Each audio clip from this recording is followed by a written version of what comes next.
June 1944. A beach in Normandy.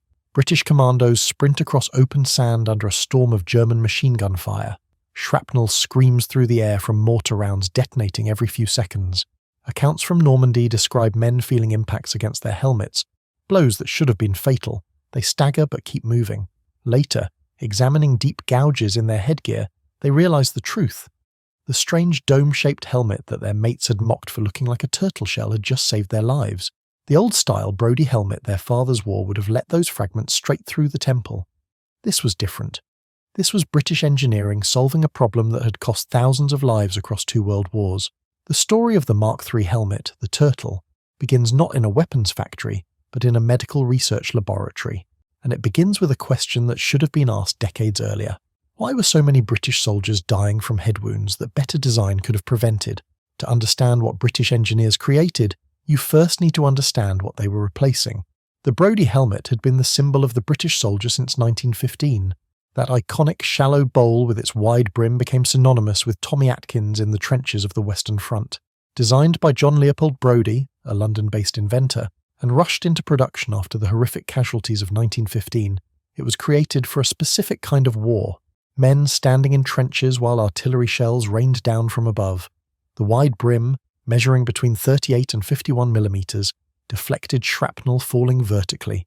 For static trench warfare, it worked reasonably well. British head wound casualties dropped significantly after its introduction, but the Second World War was nothing like the First. This was mobile warfare. Soldiers advanced across open ground under direct fire. They fought house to house in shattered cities. They scrambled through hedgerows in Normandy. They stormed beaches from landing craft under machine gun fire. They conducted lightning raids behind enemy lines, where stealth and speed meant everything. And in this new kind of combat, the Brody helmet was no longer adequate for the way British soldiers were now fighting. The problems were fundamental to the design itself. That wide brim caught on doorframes during room-clearing operations, slowing soldiers at precisely the moment when speed meant survival. When soldiers crawled prone across open ground, the brim pushed the helmet forward and blocked their vision entirely. During amphibious landings, the brim collected water and created drag that could drown a man struggling in the surf. The shallow crown had a high centre of gravity, causing the helmet to rock and shift during rapid movement, requiring constant adjustment that distracted from fighting. Most critically, the Brody offered almost no protection to the temples, ears, and back of the skull. These areas were increasingly vulnerable in mobile combat, where shrapnel travelled horizontally rather than falling from above. A mortar round detonating 20 meters away sent fragments screaming parallel to the ground. A grenade exploding inside a building threw shrapnel in all directions. German stick grenades, the iconic potato masher, produced dangerous lateral fragmentation in confined spaces. The Brody's overhead-focused design left men exposed to these threats. The casualty data told a grim story. Medical officers analysing battlefield wounds found that head injuries were disproportionately fatal compared to wounds elsewhere on the body. A man could survive a fragment in the arm or leg. A fragment in the temple killed instantly. Many of these deaths came from trajectories that a deeper, rounder helmet could have stopped. The Brody had been designed for one war and was being asked to fight a completely different one. British commandos recognised this problem immediately. Some early raiding parties chose to forgo helmets entirely for certain operations, preferring a simple woolen cap comforter over steel protection. They reasoned that a helmet compromising stealth, hearing, and mobility was worse than no helmet at all. When soldiers choose a knitted hat over a metal helmet, something has gone wrong with helmet design. The Medical Research Council, the MRC, took on the challenge in 1940 and 41. Their team, working with Briggs Motor Bodies Limited in Dagenham, approached the problem scientifically rather than simply modifying the existing design. They analysed thousands of casualty reports from North Africa and the early European campaigns. They mapped fragment trajectories from different weapon types. They studied the geometry of head wounds to understand which areas were most vulnerable. Their conclusion was revolutionary for its time. The ideal military helmet should not be a shallow bowl with a wide brim. It should be a deep dome that follows the natural contour of the human skull. This principle, obvious in hindsight, contradicted decades of helmet design philosophy that prioritized overhead protection above all else. The design they created looked nothing like the Brody. Where the old helmet sat on top of the head like a soup bowl, the new design wrapped around it like a turtle shell. The resemblance was so obvious that soldiers immediately gave it the nickname that would stick for decades: French sources described it as resembling une carapace. The dome shape curved smoothly from crown to just above the ears, providing protection that extended far lower on the skull than any previous British helmet. The brim was reduced to a mere functional minimum, just enough to keep rain out of the eyes without snagging on door frames, hedgerows, or equipment. 400 prototype helmets underwent user trials in late 1941. The feedback from soldiers was overwhelmingly positive. They could see better when lying prone. They could move faster through confined spaces. They could clear rooms without their helmet catching on everything. They could lie still in ambush positions without the helmet rock that plagued Brody wearers. Most importantly, they felt protected in ways the old design had never managed. The sides of their heads, so vulnerable before, were finally covered. However, wartime manufacturing priorities delayed production. Aircraft components and small arms took precedence over helmet redesign. It was not until November 1943 that full-scale manufacturing finally began. The technical specifications revealed sophisticated metallurgical engineering. The Mark III used Hadfield manganese steel, an austenitic alloy containing 11 to 14% manganese and approximately 1.2% carbon. This material offered three crucial advantages that no other steel could match. First, exceptional work-hardening properties. When a fragment struck the helmet, the steel at the impact point actually became harder, absorbing energy and resisting penetration more effectively than conventional steel. Second, superior shrapnel resistance at manageable thickness, allowing adequate protection without excessive weight. Third, non-magnetic characteristics beneficial for compass navigation during amphibious operations. That last point mattered for commandos conducting beach landings, where accurate navigation meant the difference between hitting the correct beach sector and landing in the wrong position entirely. The helmet shell measured approximately 1.1 mm thick, slightly more than the Brody's 0.9 mm. Total weight with liner came to approximately 1.3 kilograms, about 200 grams heavier than its predecessor. That modest weight increase brought enormous protection improvements. Testing demonstrated substantial gains across every protection metric. According to MRC assessments, the design achieved meaningful increases in total head coverage area, significant improvement in horizontal protection covering the vulnerable temples and sides, and better overhead protection than the Brody. Combined, these improvements represented a marked overall increase in protection. The exact figures vary between sources, but the consensus places the improvement somewhere between 30 and 40%, a substantial gain by any measure. Three manufacturers produced approximately 500,000 Mark III helmets between November 1943 and early 1945. Briggs Motor Bodies Limited in Dagenham handled the largest production run, appropriate given their role in the original design work. Rubery Owen and Company Limited operated facilities in Leeds and Birmingham. A third manufacturer contributed to production, though collectors still debate the exact identity.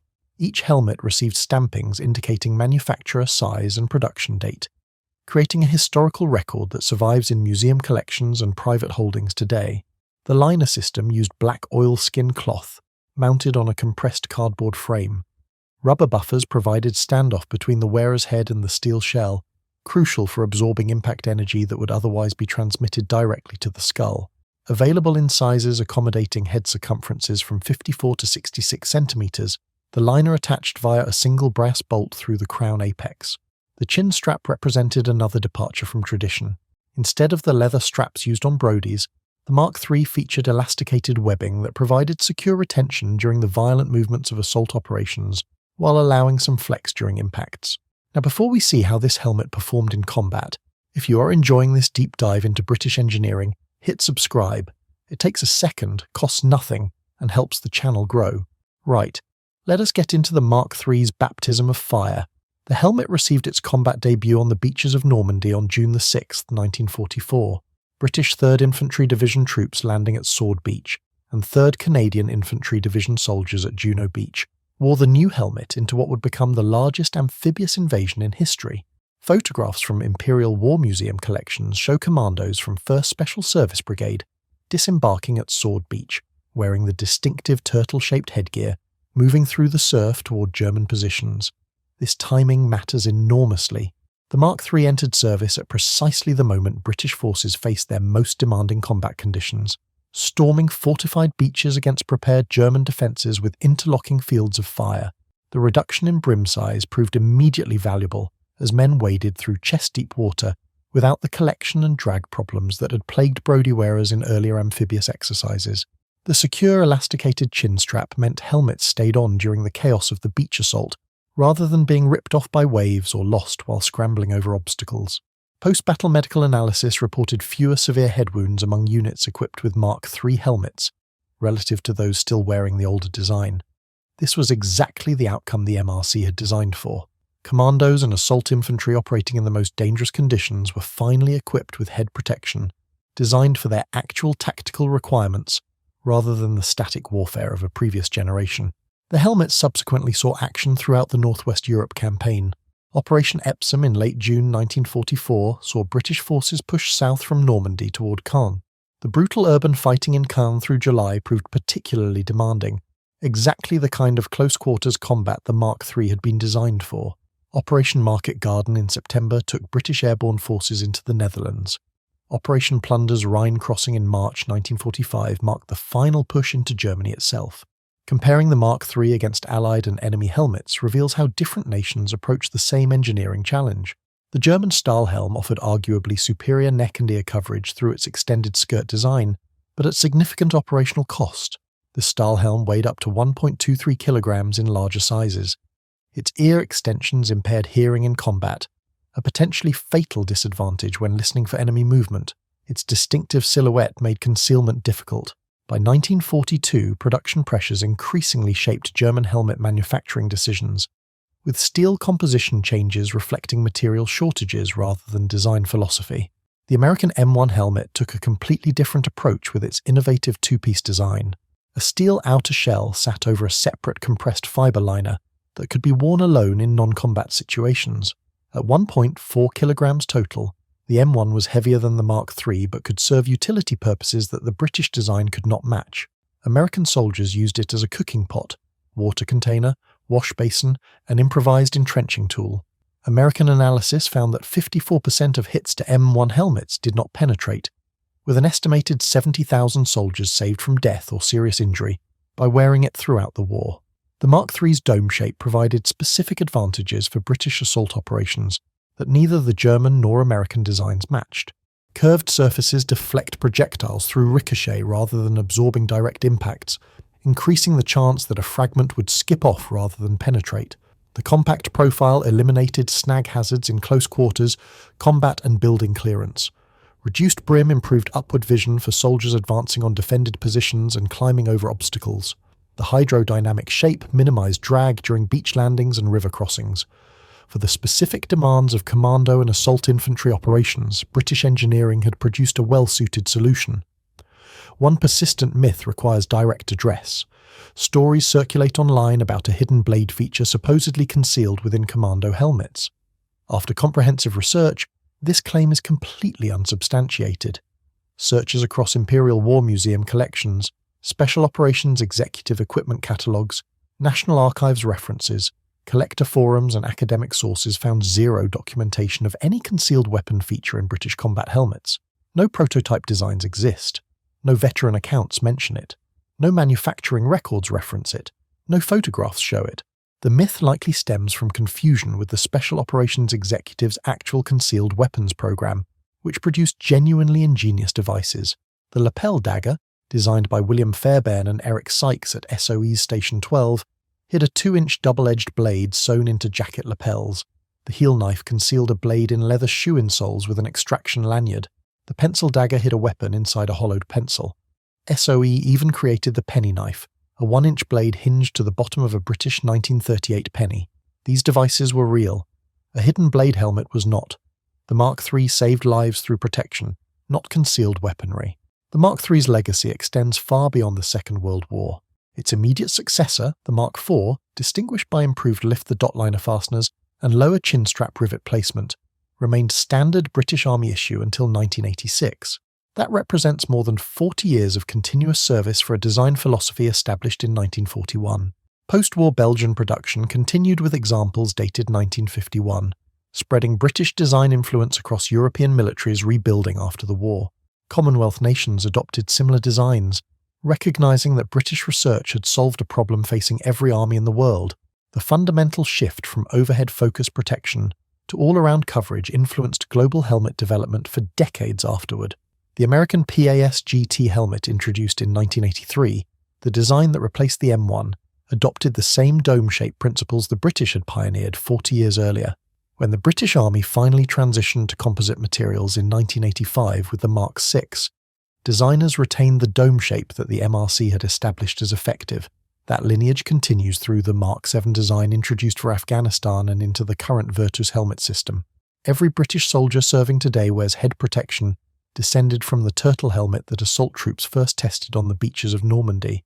The principle that saved lives in 1944 remains unchanged in 2024. Cover the temples, protect the sides, wrap the dome around the skull rather than sitting it on top like a hat. Modern materials have changed, from manganese steel to Kevlar to ultra-high molecular weight polyethylene, but the geometry remains fundamentally British. The numbers demonstrate the Mark III's worth. A substantial improvement in protection over its predecessor. 500,000 helmets produced in barely 18 months. 40 years of subsequent service life in its evolved form. Influence on every British helmet design that followed. This represented a significant rethinking of what a combat helmet should be, driven by medical analysis of why soldiers were dying and engineering solutions to keep them alive. The Commandos who stormed Sword Beach on June the 6th wore something their predecessors at Dieppe 2 years earlier never had, a helmet actually designed for the operations they were conducting. The Medical Research Council had studied the problem, Briggs Motor Bodies had manufactured the solution, and British industry had delivered 500,000 units in time for the decisive campaign of the war. Those soldiers who felt shrapnel slam into their helmets on D-Day, whose temples would have been exposed under a Brody, survived because British engineers refused to accept that the 1915 design was good enough for 1944.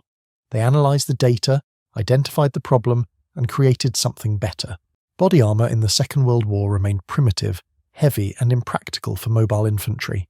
The few experimental vests that existed weighed too much, restricted movement too severely, and protected too little of the body to justify their drawbacks. The helmet was different. A soldier could wear it all day without significant fatigue. It protected the most vulnerable and most lethal wound location on the human body. And in the Mark III, British engineers had finally created a helmet that protected against the actual threats soldiers faced, rather than the threats of a war that had ended 25 years earlier. The turtle helmet looked strange. Soldiers mocked its appearance when they first saw it, but it worked when it mattered most, and in warfare, that is the only thing that counts. 500,000 helmets, substantially better protection, countless lives saved on beaches and battlefields across Europe. That is the legacy of British engineering under pressure, solving problems that cost soldiers their lives and creating solutions that kept them alive.